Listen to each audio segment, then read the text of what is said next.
ښاغلي بېکسیار صاحب د اصلي ټاټوبې او اوس د مهاجرت د ټاټوبې ګران ملګری خوږ ژبی شاعر ښاغلي ممتاز ارمان صاحب ته بلنه ورکوم چې راشي او د بېکسیار صاحب د ژوند او ځینو خاطرو په هکله موږ او تاسو ته وینا واوروي. محترم ممتاز ارمان صاحب.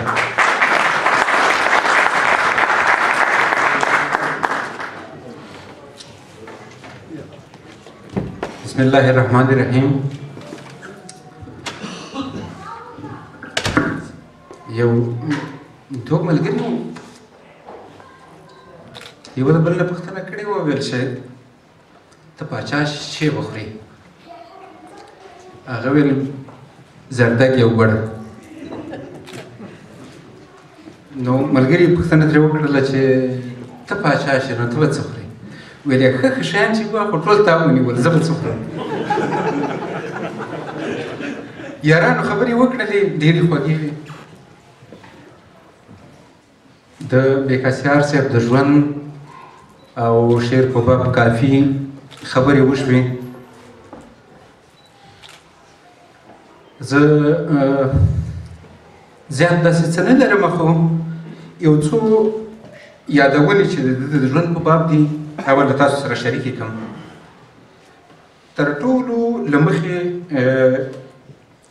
د سویډن په مالمو کې د افغانانو د علمي او فرهنګي مرکز نه د زړه له تله مننه کوم چې په سکندناویا کې د میشتو دوو حقدارو نومیالیو فرهنګیانو د فرهنګي هڅو او لاسته راوړنو په یاد یې د نننۍ غونډه رابللې ده.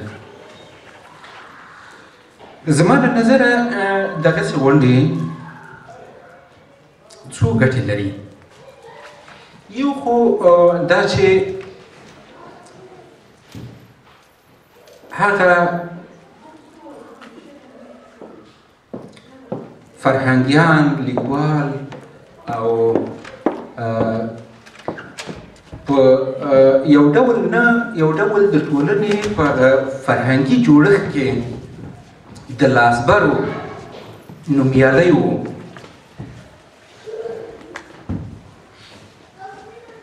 هغه فرهنګي لاسته راوړنو ته، هغه کلتوري لاسته راوړنو ته درناوی کېږي، احترام یې کېږي او د حق د اداینې که څه هم نیمګړې وي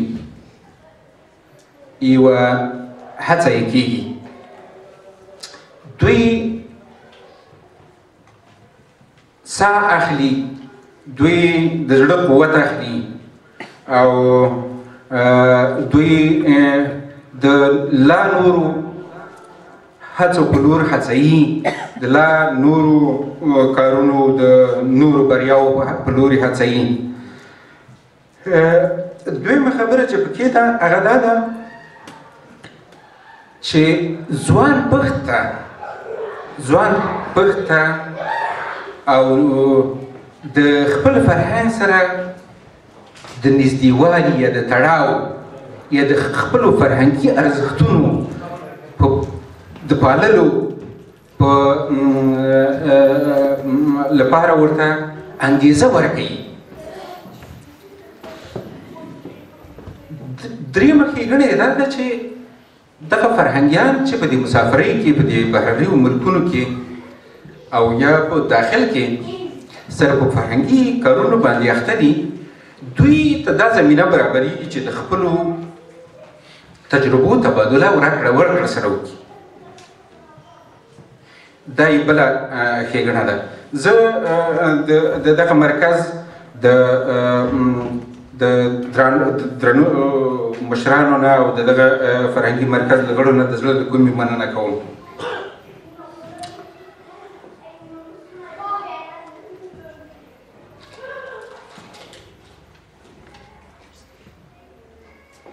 د کور مشران ورته ملک وایي. په تذکره کې یې عبدالمالک لیکلی دی او اولادونه یې داداګۍ ورته وایي.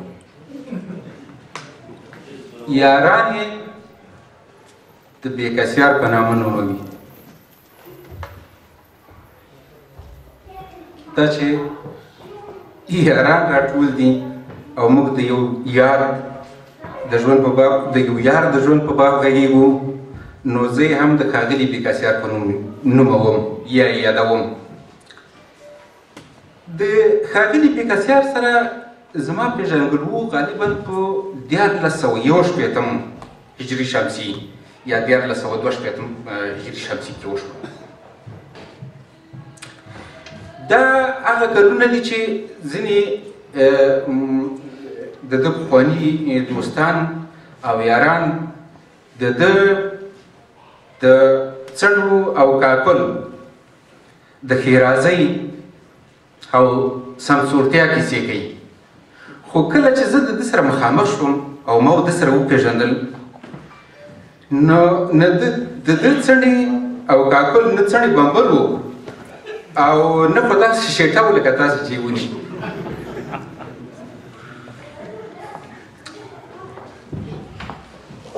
ښایسته دنګ ځوان، همیشه به دریشي اغوسته او ګیره به پاکه خریله. لوړ کلیوال بریتونه یې و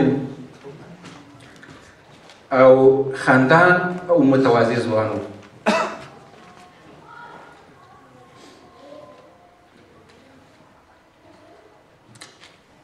دی په هغه وخت کې د پښتو ادب کې په لوړو زده کړو بوخت و. زموږ په ملګرو کې دی مشر و. په هغه مهال چې زموږ ناسته ولاړه د ده سره پیدا شوه، د ادب په باب مطالعه درلوده، د ادب په باب پوهېده، د سیاسي حالاتو په باب یې ځانګړی نظر درلود.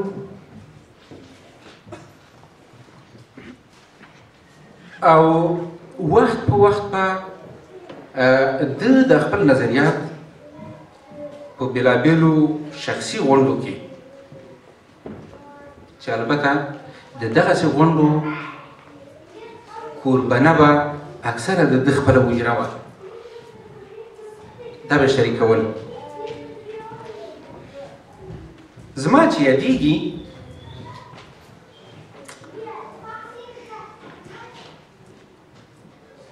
په هغه وخت کې دا د عدم تشدد پالیسۍ او مفکورې ډېر چسپ نه لره، مینهوال یې کم و، جګړه وه، قطبونه وو، مورچلې وې، طرفونه وو، لوري وو. زموږ په ملګرو کې بیکاسیار صاحب په زغرده د جګړې ضد تبلیغ کاوه او د جګړې په مخالف لوري کې ولاړ و. د قلم په ارزښت پوهېده، د ستونزو نه د وتلو لارې علم، ښوونه او روزنه ګڼله. زما یاد شي زه به کله غواړم که د چا نوم راځي یا د کوم ګوند نوم راځي یا د اشخاصو نوم راځي نو غندنه او ستاینه مې هدف نه دی، صرف او صرف دغه پیښو او حوادثو باندې رڼا اچول مې هدف دی. یاد مې شي د سرحدونو چارو وزارت د فرهنګي چارو په ریاست کې د قبایلو څو مشران راغلي وو. موږ د جرګې مجلې ته ورغلي وو. د جرګې مجلې مسؤل مدیر تشریف درلود. هلته بحث په دې باندې روان و چې د سپین ږیرو ته څنګه وسله ورکړي. دغه کسان وسلې ته هم خوشحاله وو او هڅه دا وه چې دوی وهڅوي دې ته چې له دولته وسله وغواړي، وسله ترلاسه کړي. زما یاد شي چې بېکسیار صاحب هماغلته د جرګې مسؤل مدیر ته وویل چې دغه سپین ږیرو ته چې تاسو وسلې ورکوئ ولې مکتب ورته نه جوړوئ، ولې کلینیک ورته نه جوړوئ، ولې سړک ورته نه بخوئ. دا په هغه وخت کې زما د نظره داسې یوه خبره وه چې د وخت حاکم نظام لپاره او هم د مخالف قطب لپاره ډېره په زړه پورې نه وه، په زړه پورې لا څه چې د اورېدلو زغم یې نه درلود.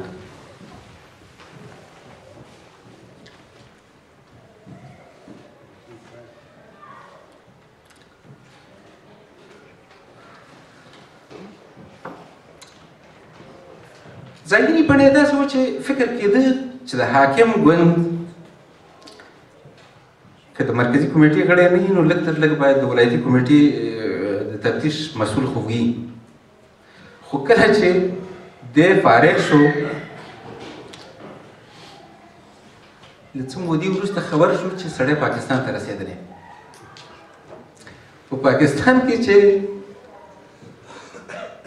د حزب دفتر ته مراجعه کړې وه چې زه یو مجاهد یم او غواړم په دې جهاد کې خپله ونډه ترسره کړم. هغه ښاغلي ورته ویلي وو چې موږ خو جبهې لرو، مهرباني جبهې ته لاړ شه، نو ته بیا دلته څه کوې؟ ورته ویلي وو چې زه از جهاد نه کوم، زه قلمي جهاد کوم. هغه ښاغلي ورته ویلي وو چې قلم او کتابچه واخله او لاړ شه ژورې ته، د هغه ځای نه موږ ته راپورونه راکوه. دی چې تللی و ژورې ته، په ژورې کې نو دی خپله کیسه کوي چې غیر د مړو د جنازو نه بل یاداشت نه و چې مو ورکړی وی. جمعه یې تېره کړې لا نه وه چې بیا ورپسې د حزب د فرهنګي چارو مسؤلین ګرځېده او بېکسیار یې نشو پیدا کوی. بېکسیار بیا ډنمارک ته را رسېدلی.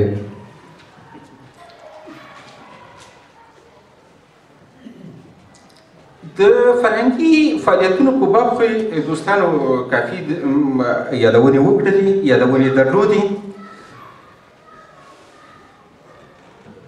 دی چې کله دلته راغی د امو په نوم باندې جریده خپروله د نورو فرهنګي دوستانو په مرسته. بیا یې د هیلې مجله پرله پسې 8 کاله د ده په مستقیم مالی ملاتړ، یعنی په مالی لحاظ دغه مجله د تمویلوله او 8 کاله د 4 ګڼو په شمېر، فکر کوم بېکسیار صاحب غلطه کړې خو به مې نه وي، 4 ګڼې د چاپه راووتې او په اغېز او ارزښت باندې ان صاحب پوره خبرې وکړې. نور زیات پکې زه څه نه وایم. په علمي سیمینارونو غونډو کې همیشه فعاله ونډه درلودې ده. خپله دلته د خپلو 8 شعري مجموعو د چاپ ترڅنګ د یو ډېر شمېر لیکوالو شاعرانو د اثارو د چاپ لګښت هم له همدې ځایه له خپله ژبه ورکړی دی. زما یاد شي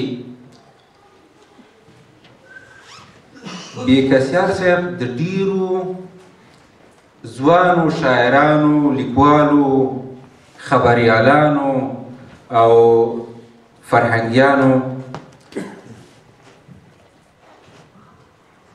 د هڅونې او حتی د روزنې په برخه کې ډېر زیات کار کړی دی. زه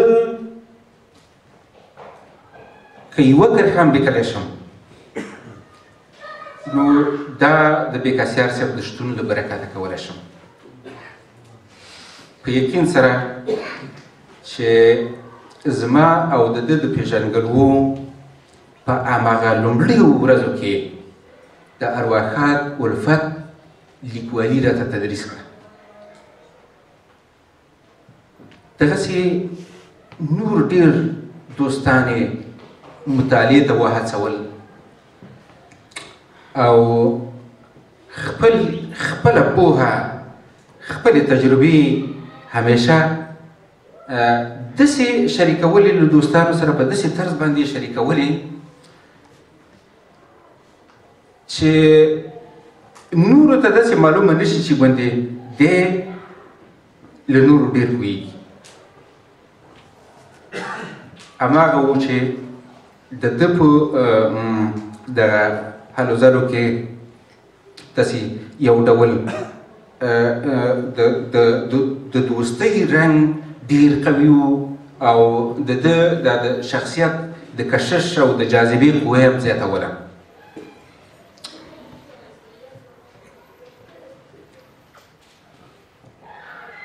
د ارواپوهنې په یو کتاب کې مې لوستي وو چې که یو څوک یا څه د چا په یادونو یادونو کې ډېر زره تکراریږي نو معنا یې دا ده چې هغه څوک یا څه د نوموړي کس په ماضي ډېر اغېز لري یا یې ډېر اغېز درلودی دی.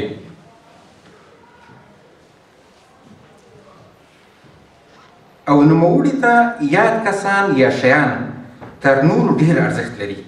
که د ارواپوهنې دغه تیزیس او سپارښتنه یوه دقیقه تجربي که د ارواپوهنې دغه تیزیس او سپارښتنه یوه دقیقه تجربي پایله وي نو زما د نظره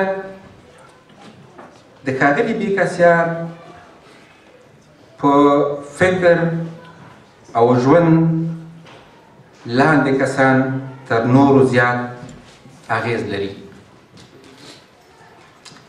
د کورنۍ په غړو کې پلار مشر ورور ډاکټر صاحب حنیف خان،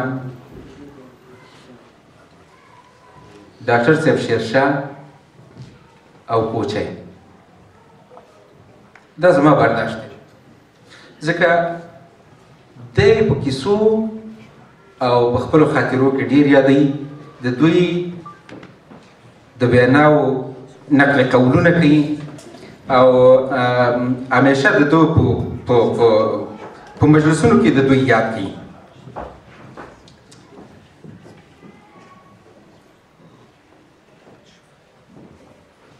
د ډېرې هڅې سره سره ونه توانېدم چې ورته تر نورو ګران اولاد یې پیدا کړم چې کوم یې تر بل ورته ګران دی ځکه په دې برخه کې ډېر محتاط دی. دا حال نه وایي. په کلاسیکو شاعرانو کې خوشحال خان، خټک او په اوسنو کې شاه سعود ډېر خوښ دی. لنډه کیسه یې د ښاغلي سعدالدین شپون خوښه ده. څېړنه یې د ارواښاد محمد صدیق روحي خوښه ده. خبریالانو کې باقر معین او ایمل پسرلی خوښ ده. په ویندانو کې ګوهر الرحمن ګوهر، سلام جلالي او شریفه پاڅون خوښه ده. سندرغاړو کې استاد خیال محمد، ډاکټر ناشناز، مکیش او کشور کمار خوښ دي. په افغاني سیاسي مشرانو کې ارواښاد مولوي صاحب خالص خوښ دي او په بهرنیو سیاسي مشرانو کې اردوګان خوښ دي. په سپورتي لوبو کې سنوکر، تنیس، بدمنټون او والیبال لوبې خوښېږي. په بښنې سره د نجونو تېنس یې په ځانګړي ډول خوښ دی.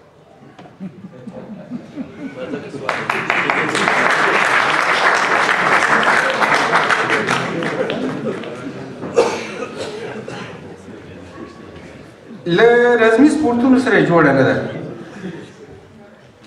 بدمنټون، تېنس او والیبال په خپله هم کولی شي.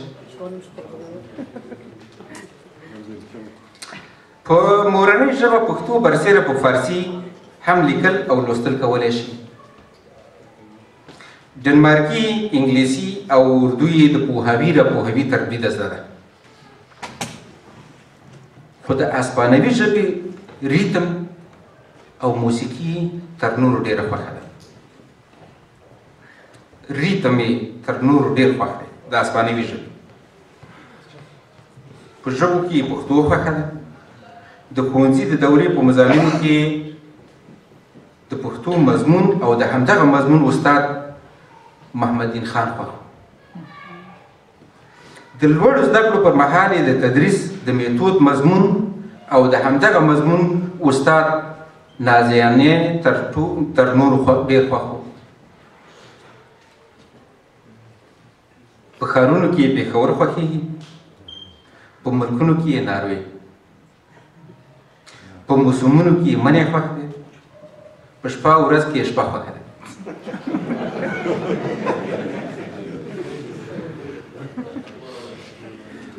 باراني هوا یې ډېره خوښېږي.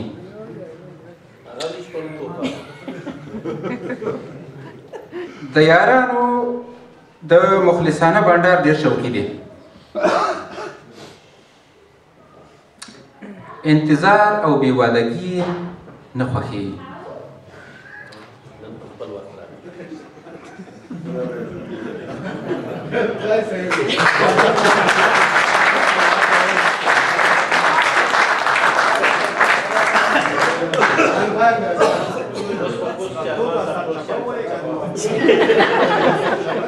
نه نه هسه چې دلته درته وایم ټول رښتیا دي. د امرودو، جاروبوټي، خاورې، شفترو او حیواني سرې بوی پرې ډېر خوږ لګي.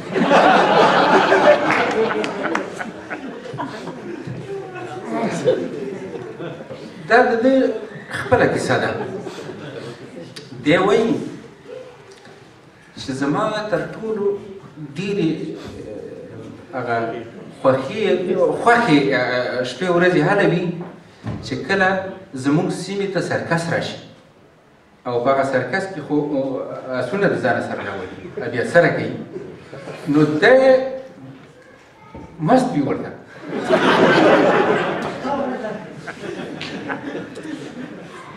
په خوراکي توکو کې یا خوراک کباب کې د بانجانو بوراني خوښه ده او میداني خرما یعنی کچالو.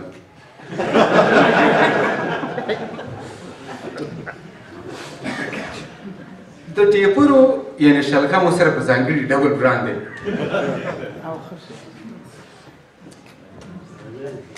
په رنګونو کې پسته‌ایي، تور او شین رنګ خوښ دی. ګلابي او سور رنګ یې نه دی خوښ. تازه میوو کې امرود، ام او مڼې خوښېږي. په کالیو کې کورتۍ او پتلون خوښ دی، خو په دې شرط چې امرنګ یې نه وي او نیکټایي ورسره نه وي.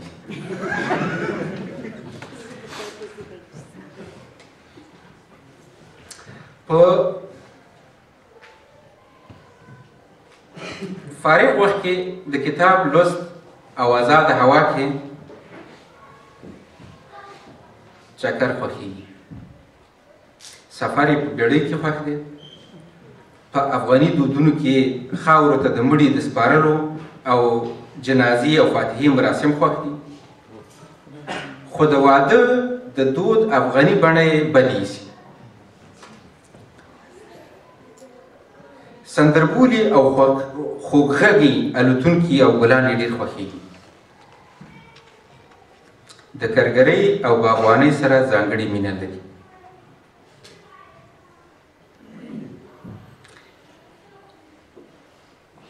دی وایي چې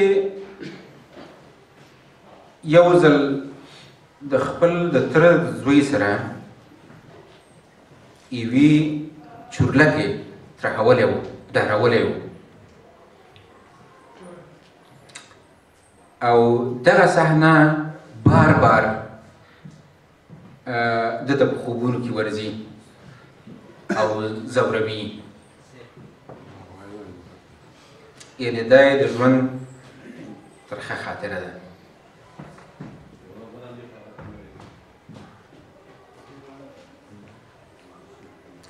په ځنګل او ساحل کې د اور د بلولو سره خاصه مینه لري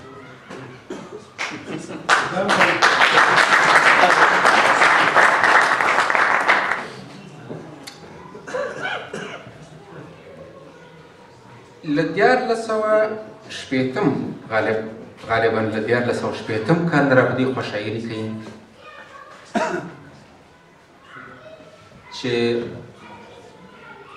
غالبا اوس 33 کاله کېږي 32 یا 33 کاله کېږي په دې دونه اوږده موده کې هیڅ افغاني بنسټ نه د مور جایزه ورکړې ده نه د پلار خو کله چې په 2010 کې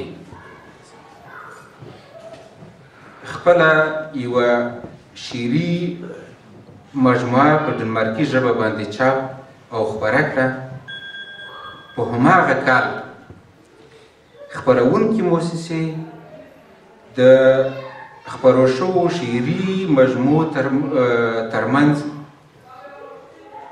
د ښې شعري مجموعې په توګه 2مه درجه جایزه ورته ورکړې وه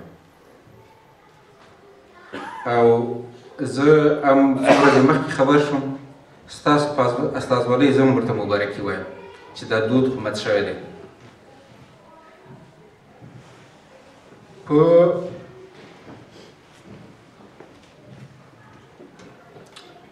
21مه پیړۍ کې